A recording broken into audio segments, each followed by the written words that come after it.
Jersey, Guernesey, par temps sombre et illustre, restituent au flot deux coupes débordant de mélodies. L'une, dont le nom est sur toutes les lèvres, l'autre, qui n'a été en rien profanée. Et celle-ci découvre un coin de tableau anodin, familial. Sous la lampe, un adolescent fait la lecture à une dame âgée. Mais quelle ferveur de part et d'autre, quel transport en lui, pour peu qu'elle ait été l'amie de Fabre d'Olivet, et qu'il soit appelé à se parer du nom de Saint-Yves d'Alvèdre. Et le poulpe, dans son repère cristallin, le cède en volute et en tintement à l'alphabet hébreu. Je sais ce qu'étaient les directions poétiques d'hier. Tant de vraie grandeur, oui, en dépit de ce que peut avoir d'indisposant un côté du personnage extérieur du marquis.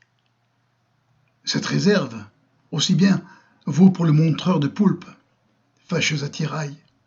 Son rocher, ses tables tournantes. Il se sentit saisir par le pied, mais je passe outre, plus que jamais. Assez du goût. Elle ne va plus pour aujourd'hui. Les chansonnettes vont mourir de leur belle mort. Je vous engage à vous couvrir avant de sortir.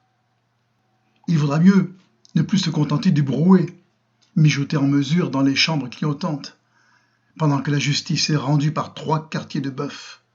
Une fois pour toutes, la poésie doit ressurgir des ruines dans les atours et la gloire d'Esclarmonde, et revendiquer bien haut la part d'Esclarmonde. Car il ne peut y avoir de paix pour l'âme d'Esclarmonde dans nos cœurs, et meurent les mots qui ne sont de bons rivets au sabot du cheval d'Esclarmonde, devant le précipice où les Delveys gardent le souffle d'Esclarmonde.